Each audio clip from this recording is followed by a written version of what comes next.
नमस्कार दर्शक बंधु शुभ सकाळ सत खबर को आपण मानक स्वागत करुअछि।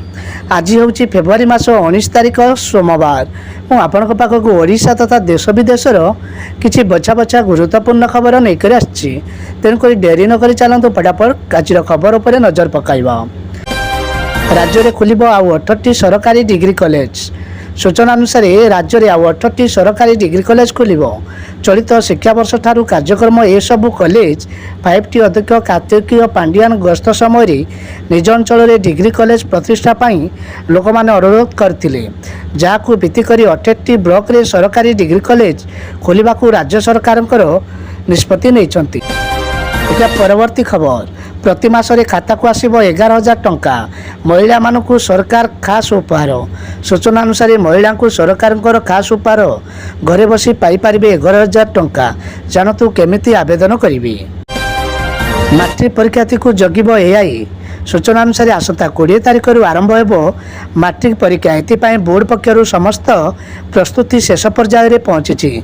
परीक्षा परिचालन में सुधार और संस्कार आने बोर्ड पक्षर परीक्षा केन्द्र और डोनाल सेंटर त्रिस्तरीय सीसीटीवी कैमेरा लग जाइछि। आसीगला नुआ सुना दर। जानतु आपण सहर केते रही रेट। विवाह सीजन आरंभ लगातार भाव में बढ़ुची दाम।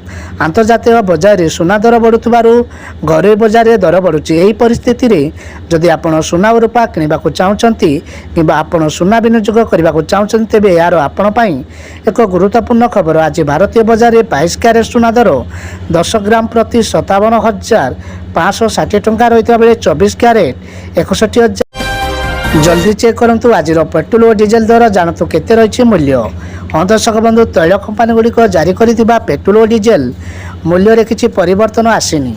भुवनेश्वर में आज पेट्रोल दर 103 टंका 19 पैसा रही बेले डीजेल दाम प्रति लिटर पिछा 94 टंका 76 पैसा रही। सेपरि कटकर पेट्रोल दर 103 टंका 34 पैसा रही बेले डीजेल दाम 44 टंका 90 पैसा रही अछि।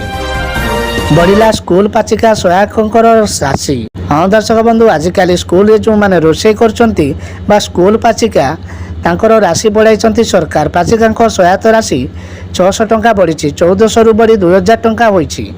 एने 55,000 पाचिका और सहायिका उपकृत हेबे। वार्षिक 74,000 कोटी टंका बहन करेंगे सरकार। यही सहित पाचिका और सहायिका जदि सेमानकर कार्यकाल मध्य मृत्युवरण करती तेबे सेमानक परिवार निकटतम आत्मीय को 1 लाख टंका अनुकंपामूलक सहायता राशि मध्य प्रदान कराजिबो।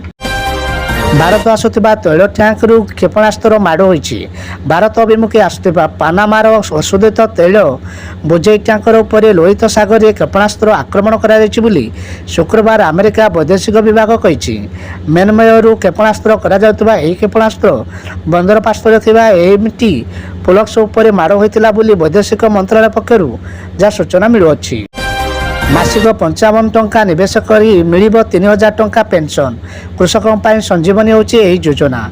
हाँ दर्शक बंधु, खुशीर खबर। भारत सरकार चाषी कल्याण पर अनेक योजना आरंभ करछंती, जेउथिरे प्रधानमंत्री किसान सम्मान निधि योजना, किसान समृद्धि केंद्र, किसान क्रेडिट कार्ड और प्रधानमंत्री कृषि सिंचाई योजना सामिल। प्रधानमंत्री किसान सम्मान निधि योजना अधीन सरकार प्रति मासरे 3 मासरे कृषक अकाउंट को 2,000 टंका जमा करछंती।